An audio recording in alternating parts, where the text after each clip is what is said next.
Morning.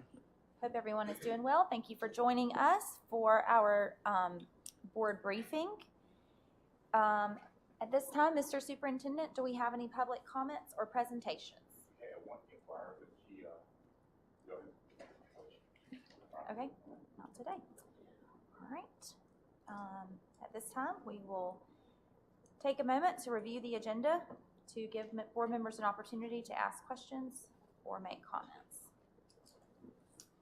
Beginning with, we will need an executive session to discuss personnel and property. Yes, and litigation. All right. Board members, are there any questions or comments about the agenda? Okay, item number 1, the approval of the minutes from our last board meeting held on March 28th. Ms. Chair. Yes, ma'am. I was not at the last meeting, so I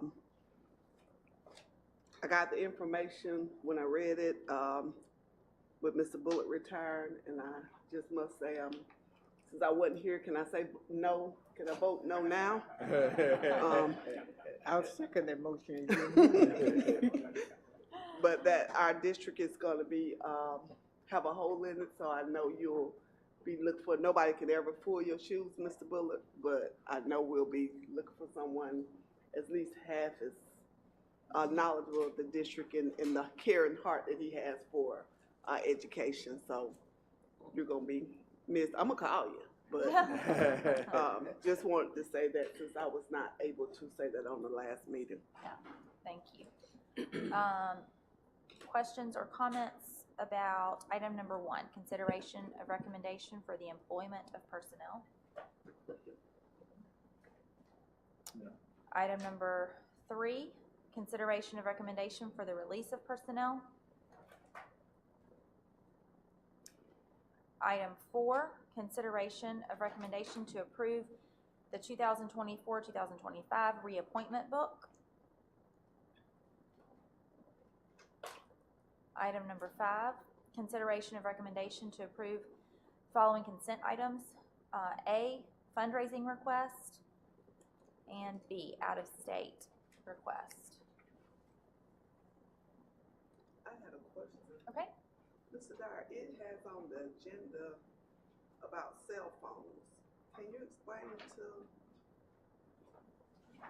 It's on Westover High School basketball team camp agenda. It says cell phones, boys in the room. So I don't know, do they take their cell phones up or?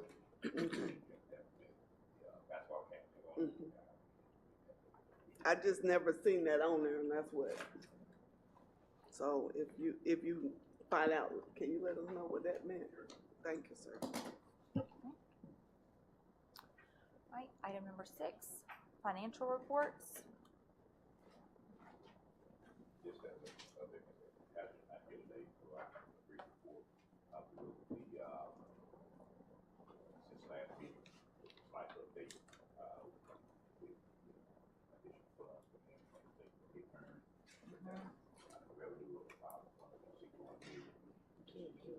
Can't hear you.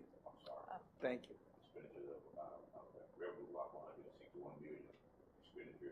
It's still not. Okay. How about now? That's better? Yes. All right. Revenue of about 161 million. Expenditures estimated to be 160.5 million for a revenue over expenditures of 464,000 with a projected general fund reserve of 41.7 million. And are there any questions, comments? Okay. And item number 7, committee reports. None. Okay.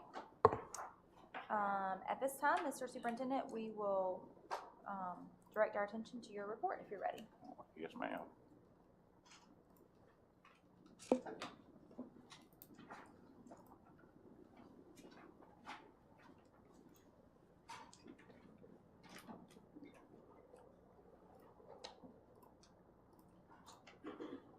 Getting there.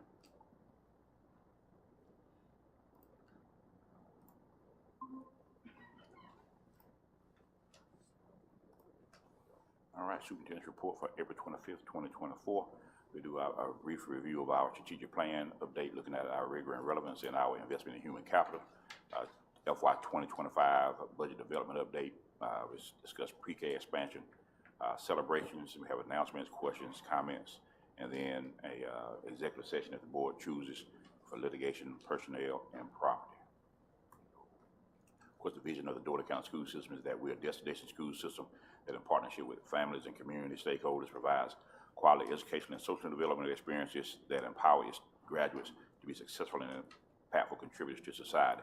And our mission is to meet the academic and non-academic needs of our students with rigorous and relevant educational experiences that equip them to succeed in life. And of course, this is our summary of our strategic plan with our prior focus areas of early literacy, academic rigor and relevance, social and emotional wellness, investment in human capital, and family and community engagement. And briefly, we'll discuss our academic rigor and relevance. There was some legislation last session that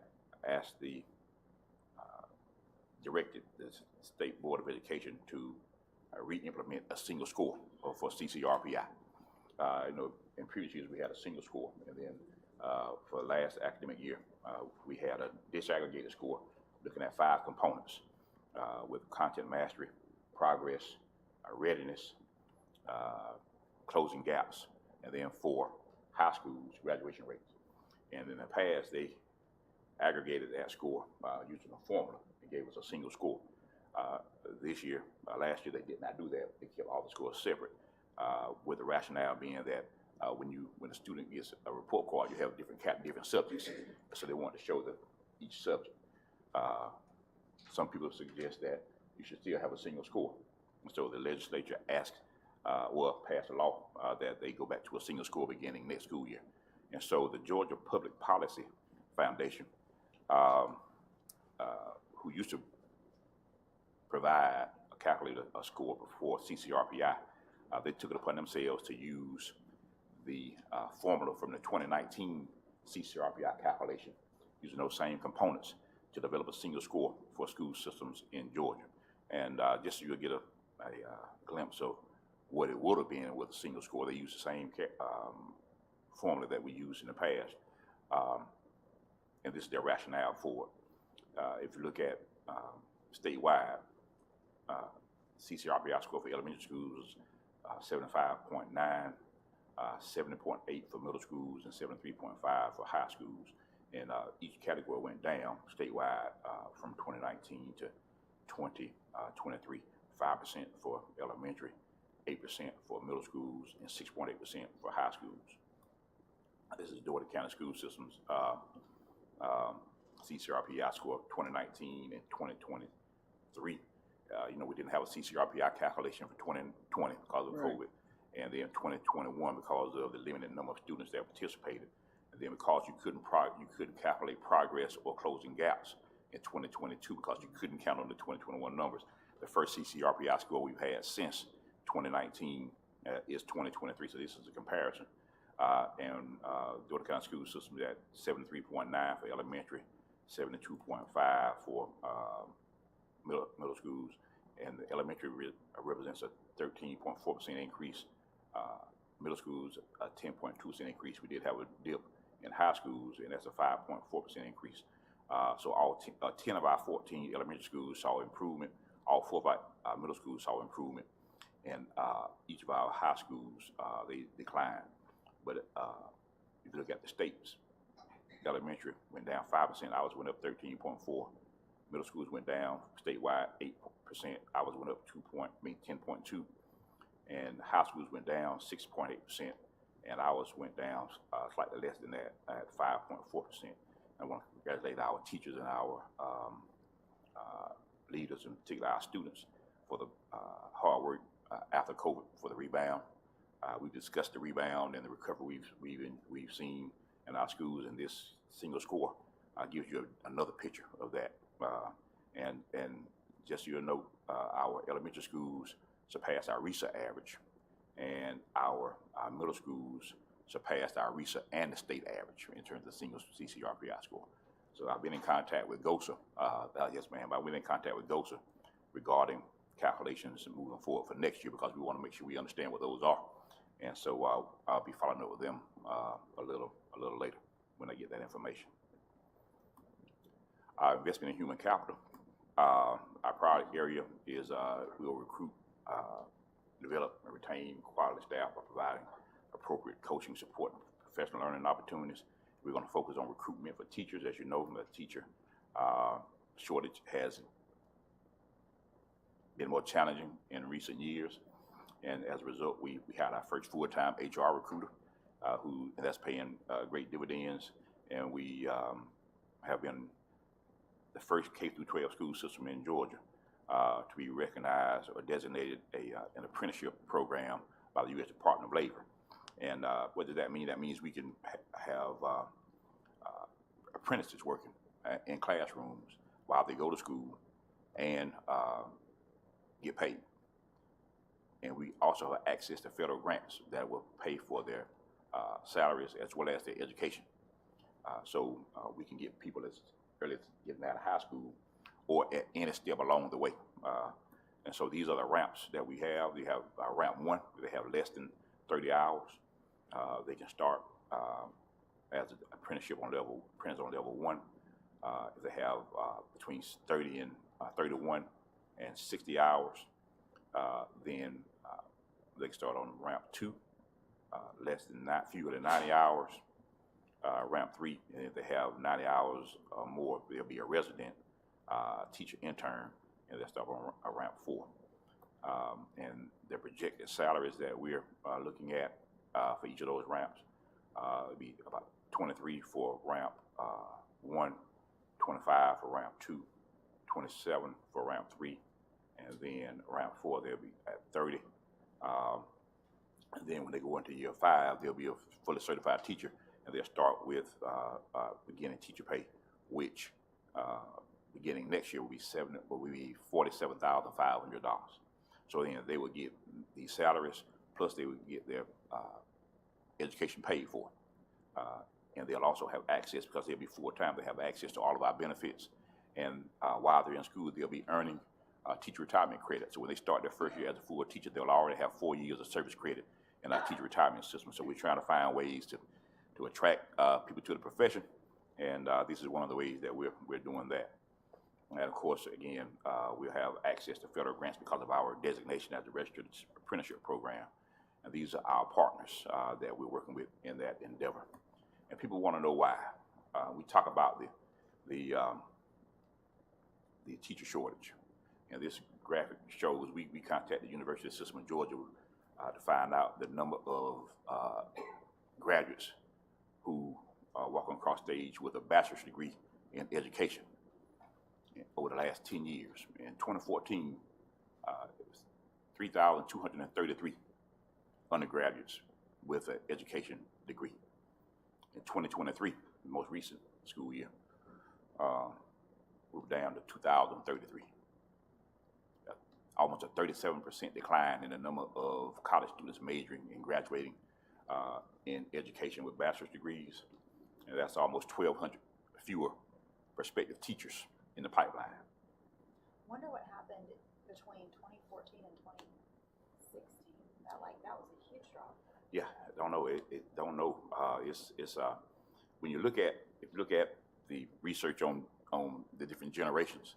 I think we're on Gen Z right now. I think we're getting ready to go to Gen Alpha or something. But yeah, but they the things they value flexibility more than anything, and the nature of being a teacher, where you sit in where you stand in the classroom for 7 hours a day, plus without a lot of flexibility.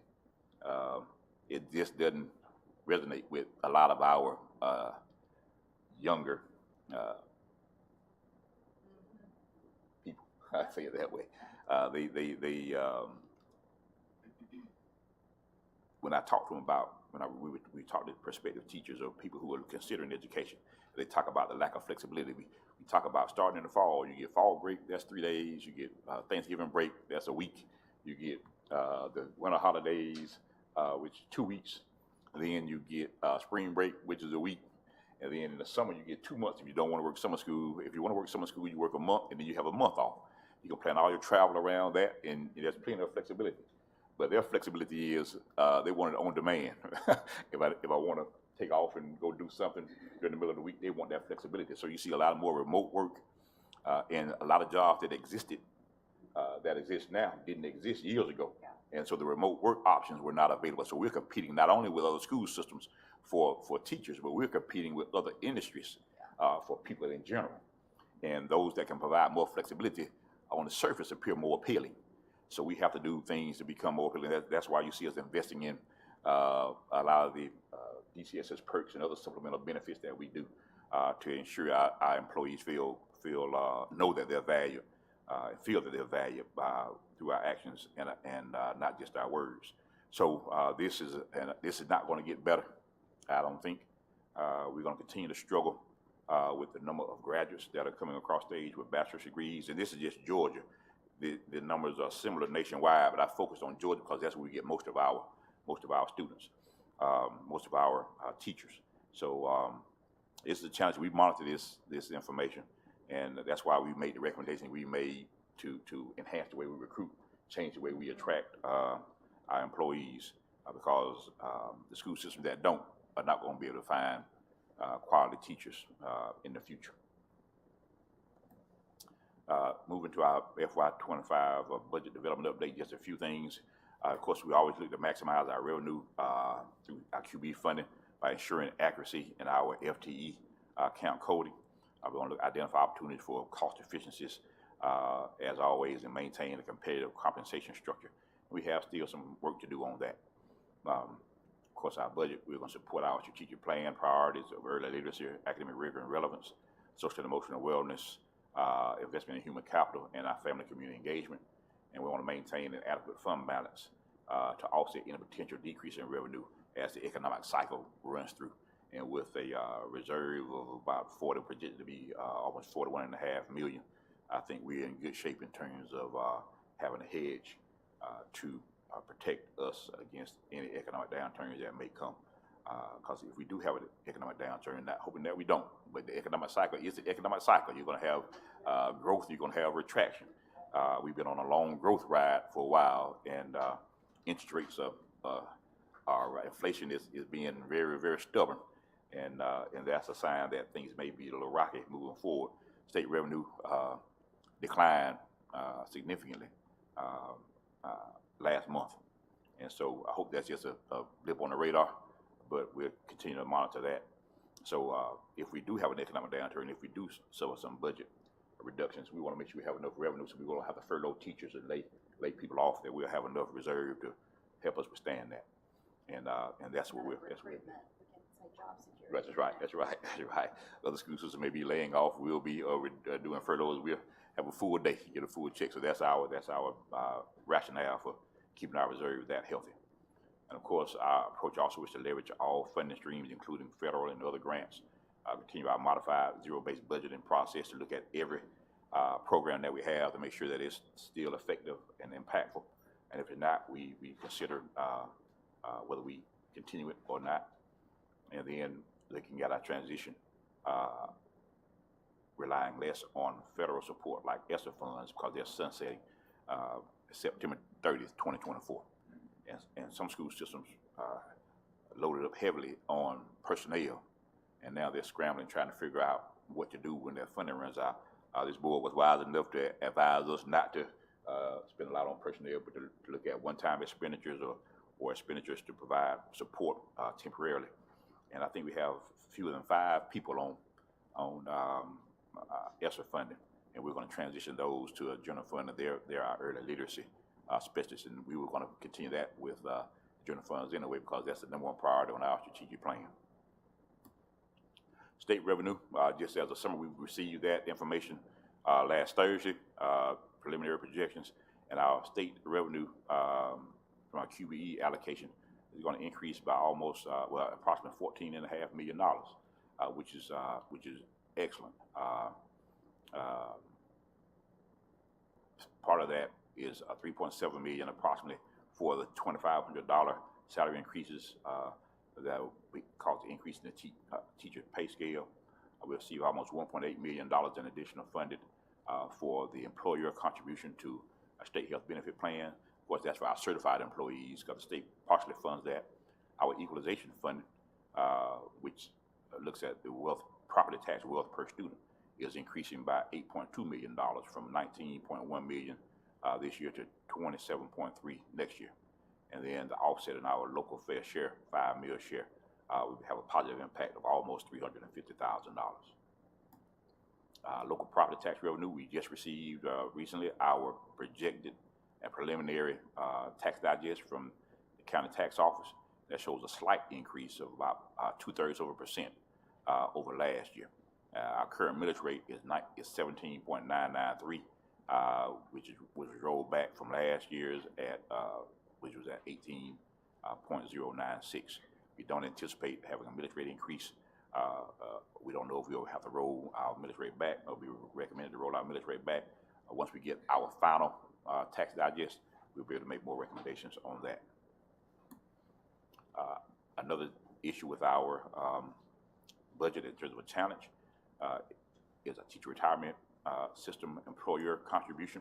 You know, statutorily, the limit for the employee contribution is 6%. So with that is capped. There is no statutory limit on the employer contribution. That's determined based on actuarial study to make sure that we're fully capitalized in terms of our retirement plan, which stands right now at about $105 billion statewide. And so next fiscal year, our rate is going to go from 19.98, which is where it's been for the last 2 years, to 20.78, 0.8%. And that doesn't sound like a whole lot, but when you're talking about $100 million payroll, it's pretty significant. That's not where the most of the money though comes from. It's because the rate increase. Well, the rate. We're paying more, and it's going up. Yes. Yeah, the premium. Right.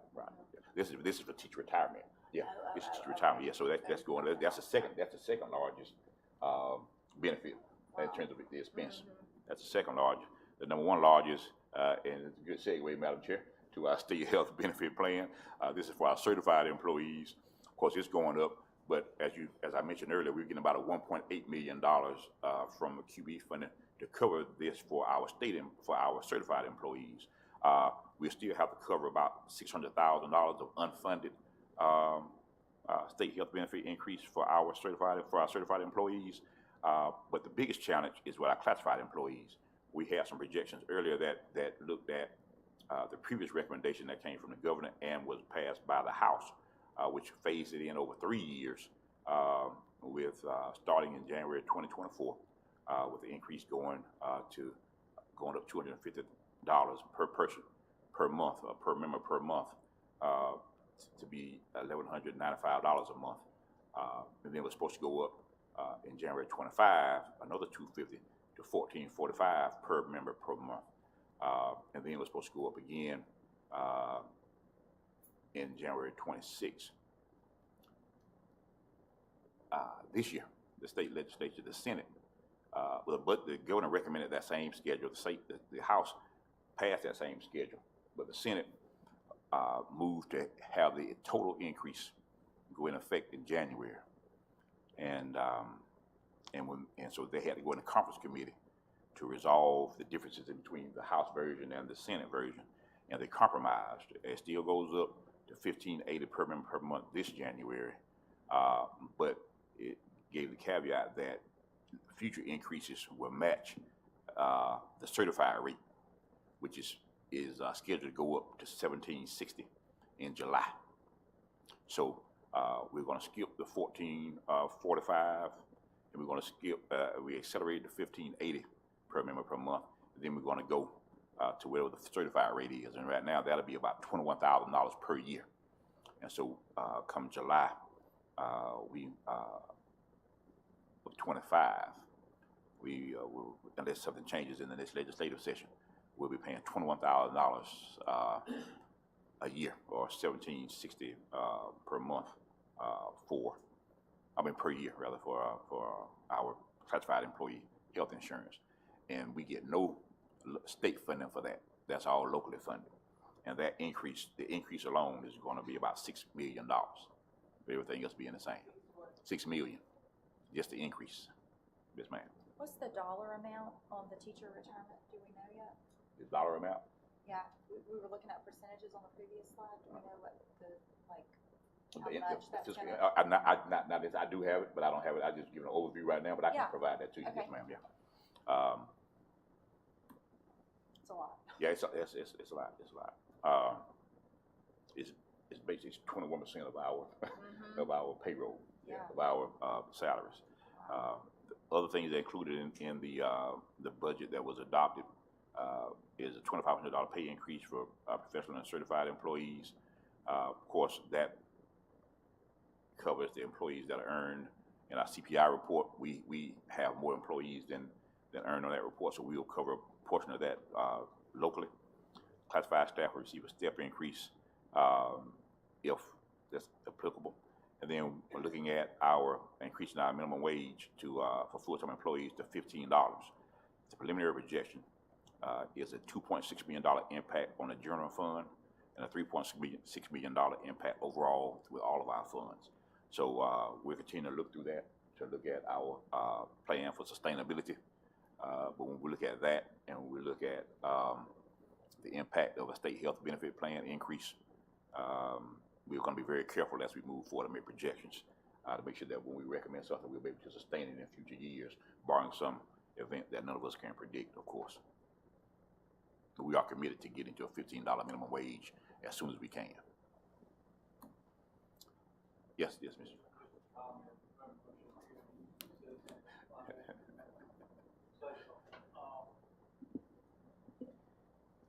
I know it sounds like we have a lot of cash reserve, 41 million, and it is a lot. But there are a lot of unfunded mandates that come down the pipeline to us that we have to meet, and some of those are ongoing expenses, and we have to sustain those, and that's what eats away with that reserve. And I give you a couple examples. At one time, the school crossing guards were all funded by the city of Albany, and they decided no longer to fund it. That became I hate to say it, became a budget cutting thing for the city. Somebody had to pick that expense up. We did. That comes in the form of an unexpected expense that was ongoing. And I can remember when I first came on the board, they had just faced the school system a $9 million deficit, 10 furlough days for teachers, 14 for non-certified. That was a tough time. It took a lot of years to work through that, to get back to where we are. And I'm all for property tax break for our senior citizens, but we've got to do our due diligence and make sure we can afford to do that.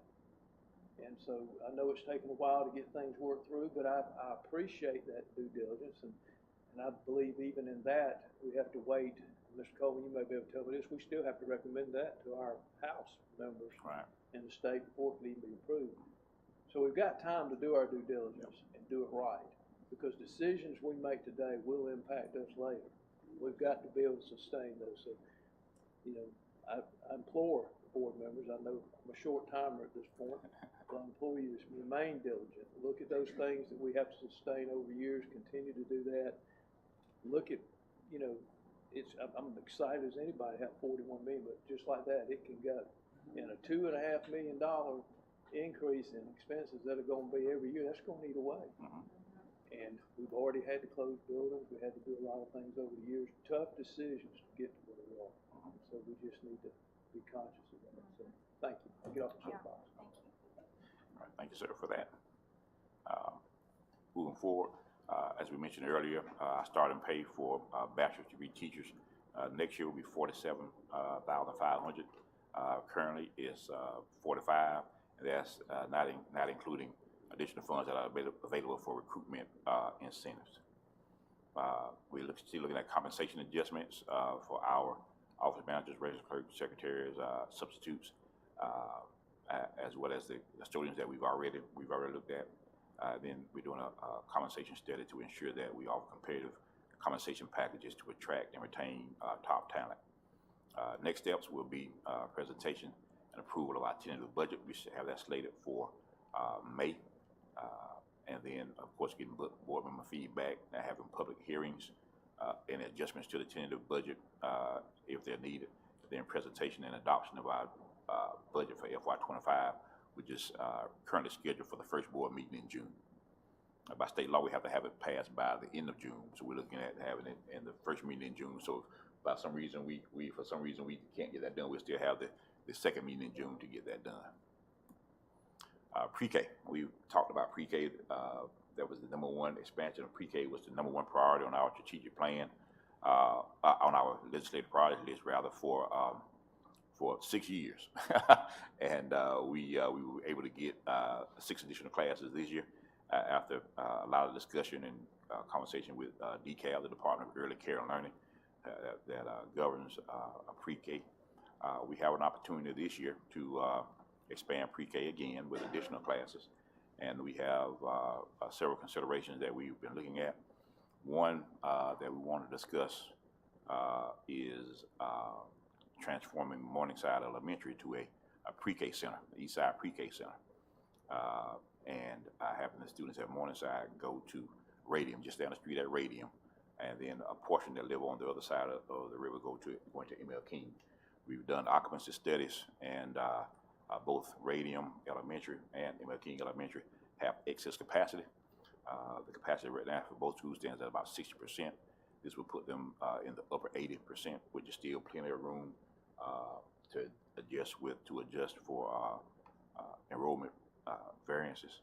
And we also looked at it by grade, not just by the number of students total, but making sure that each grade level has enough capacity, excess capacity to absorb those students. I think this is a win-win. We get to have another pre-K center, and as we know, the earlier we can start students in a formal education setting, the more successful they'll be moving forward. And the last study that we saw showed about half of the pre-K eligible students, children in Dougherty County, do not go to pre-K because of a lack of capacity.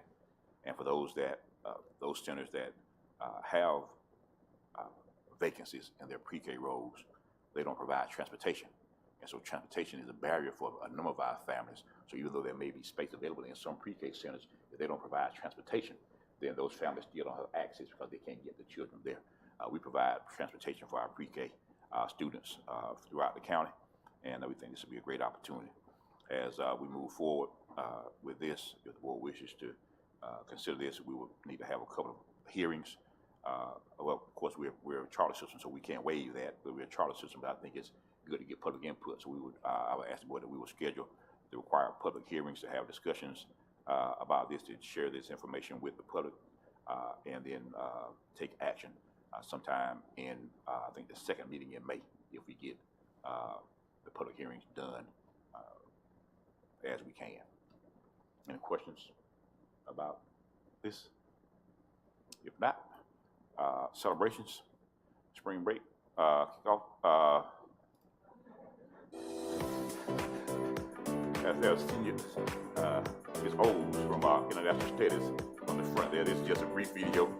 I had it at the River Aquarium. There's a line dance class that we had. The employees had a great time.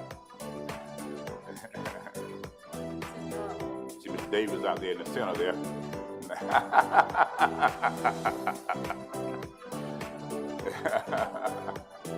Yeah, it was Lily O's, right? It was Lily O's, yeah. And that's our Teacher of the Year, reigning Teacher of the Year right there from Lake Park. And of course, Miss Smith right beside her. I wasn't there. That's my cousin. That's my cousin. That's not me. That's my cousin. Yeah, right. That's Ben Dwyer. Some still photos there. Really, that's Miss Gaines was serving on the line and was engaged with some of our employees at the table on the roof of the River Aquarium. That was an excellent event. Had a good time. And some people may ask the question, why does it take all that? And in years past, maybe it didn't. But you have to show your employees, in my opinion, how much you appreciate it. And you have to give them an opportunity. And if you remember some of the data I showed during the pandemic and immediately after the onset of the pandemic, as we were recovering, it talked about the stress levels of educators. That was 2 times that of a generic worker, and that the rate of they were 3 times more likely to exhibit depression-like symptoms. And that's why we increased our offerings in our employee assistance program, where they can call and get support if they need it. But those are not the only things that it takes. It takes events like this, like the tailgate at the beginning of the year, employee appreciation night at the football games, basketball games. To give them an opportunity to fellowship, let their hair down, and just be appreciated at no cost to them. And so as some people may not understand that, and may not agree with it, I think it's essential. And if you hear the comments and the expressions of appreciation by employees that attend, you'll get the picture. Is this alone enough? No, it's not. But I think the comparative pay, the enhanced benefits, the DCSS perks, the supplemental benefits, and events like these all work together to help with retention of our employees. And that doesn't substitute for culture. It helps them, but you have to have a welcoming culture in your organization to attract and retain our talent. And as you can see, as you saw by the chart that I showed earlier about the teachers in the pipeline, the traditional pipeline, the competition is getting fierce for teachers and employees in general. Public safety officers, we talked about that this morning. Custodians, we talked about that. Every area you find the struggle to find quality employees is getting harder and harder. So these are some things that we do to try to make the employee experience in the Dougherty County school system one that is rewarding and fun, quite frankly. And we call it DCSS moments, because I think I mentioned the book I read, The Power of Moments. You have to create moments. You don't remember everything that happens in life. You remember certain moments. So you can wait for a moment to happen, but we choose to create those moments that they can look back on during the year and reflect. And that's, I think it's well worth the investment. And yeah. You read the book? Yes, good book. Yeah. All right. Next, we have this month is Month of the Military Child. We were promoting that on our social media, and I saw this and wanted to just share this with you. This is one of our students from International Studies Elementary Charter School.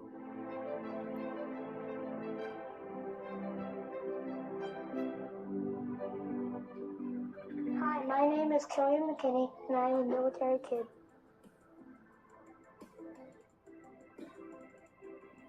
North Carolina would be the coolest place I've ever stayed.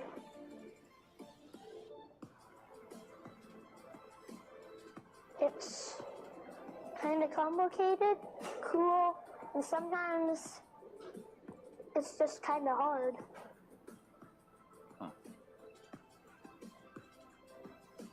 Well, when you move a lot, you get a lot of friends.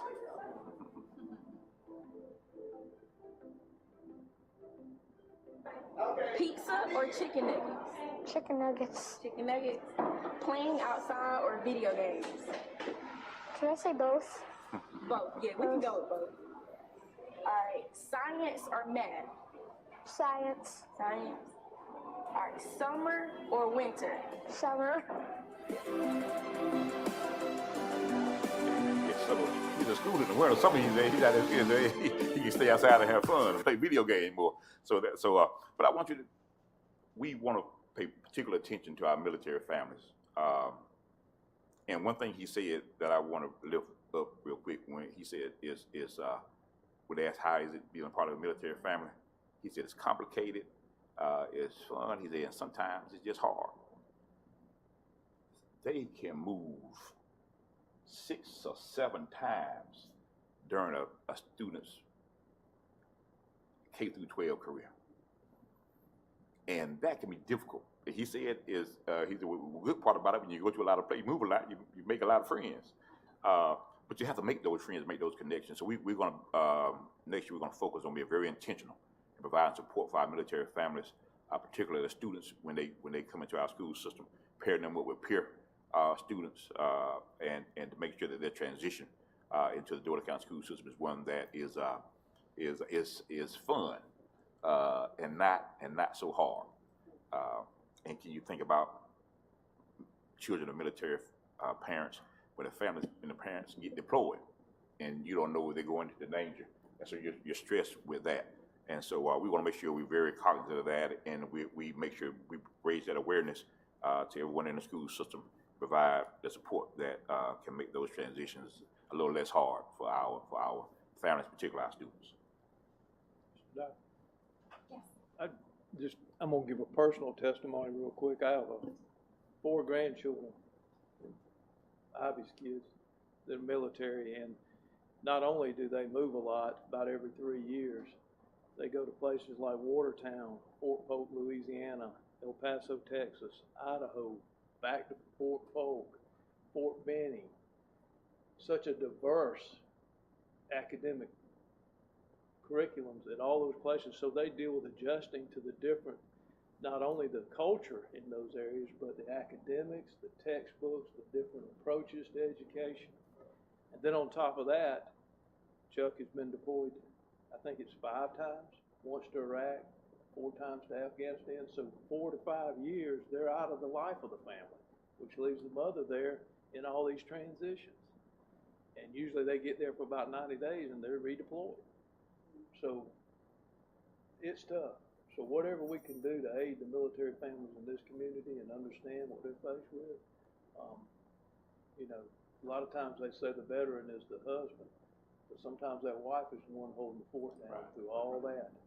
And then the husband has to come back and adjust to not being the leader in the house, and there's all kind of adjustments. It's a difficult one. So whatever we can do to help that, we need to. Sure, I agree 100%. Next, our regional media specialist of the year is for Southwest Georgia is Abigail Slattery, North Side Elementary School. Congratulations to her. Of course, 2 days ago we had Bus Driver Appreciation Day. Of course, we certainly appreciate our bus drivers. If we can't get the kids to school, we can't teach them. So they serve a very critical role in the education process. And then I want to congratulate KJ Acre, freshman, basketball player, student athlete at Monroe Comprehensive High School, also an honor roll student, for being selected as an All-American by Max Preps. That's a tremendous accomplishment. A few announcements. Teacher of the Year banquet is scheduled for May 9th. We'll send this information to you, but just May 9th at 6 o'clock at the Northwest Library Event Center. Our retiree celebration will be held at May 15th, 2024 at 6 p.m. at Hilton Garden Inn. And our graduations are, as they show, Monroe, May 17th at 6 p.m. It's Friday. And then Dougherty and Westover will be held on that Saturday, with Dougherty being at 9 a.m. and Westover being at 1 p.m. That's all I have for Madam Chair, unless we have any questions or comments. All right. Do we anticipate any action? Okay. We do anticipate action coming from our executive session. So at this time, I'll entertain a motion to enter executive session for litigation, personnel, and property. Madam Chair, Yes, ma'am. I so move. Second, pool. Thank you. All in favor? Aye. Any opposed? All right. We will now go into executive session. If you would please gather your belongings and exit the boardroom.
All right, welcome back, folks. At this time, we will prepare for our regular board meeting with a moment of silence and Pledge of Allegiance.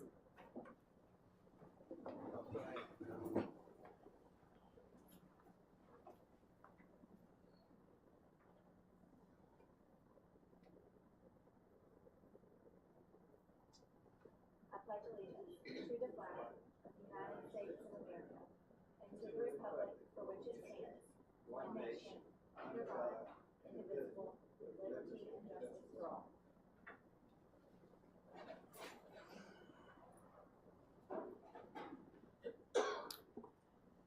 All right. Thank you for joining us for our regular board meeting. Mr. Superintendent, do we have any public comments or presentations? All right. Could I get a motion to adopt the agenda as amended with the addition of the personnel addendum that we received So moved. as item 3A? Second. All in favor? Aye. Any opposed? The motion passes. Could I get, are there any changes to the minutes from the March 28th meeting? If not, I'll entertain a motion to approve the minutes. So moved. Second, Poole. All in favor? Aye. Any opposed? Okay, the minutes pass. At this time, I will entertain a motion to approve a consent, yes, please. Those were amended, right? Was she noted as present on those? No, so yeah. Want to make sure. Okay, at this time, I'll entertain a motion to approve a consent agenda for items 2 through 4 with the addition of 3A and item number 9. Madam Chair, so moved. Thank you. Second, Poole. Thank you. All in favor? Aye. Aye. Any opposed? The motion passes. The consent agenda is approved. I will now entertain a motion to approve the 2024 and 2025 reappointment book.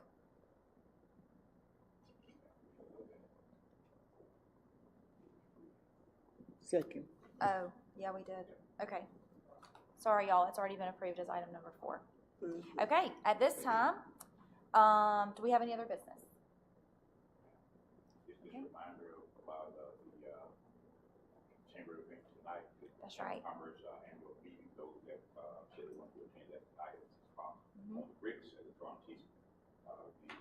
Again, just a reminder of the announcements about the Teacher of the Year, retiree celebration, Mm-hmm. and applications coming this December to send you information on that. Perfect. Madam Chair. All right. Yes, ma'am. Just, if I not want to be out of order, but we will be having an all-star game with our students, elementary school and middle school games at Monroe High School on Saturday. The elementary girls start at 3 o'clock. They got 3, 5, I think 6 and 7. Okay. The middle school, so our students will be participating in the all-star game. And also there is That's this Saturday? That's this Saturday. Okay. And also at 11 o'clock, the Jamboree, football Jamboree between Mary Acres. All the middle schools are playing a Jamboree Saturday at 11 o'clock also. So you have plenty of places to come see our students perform.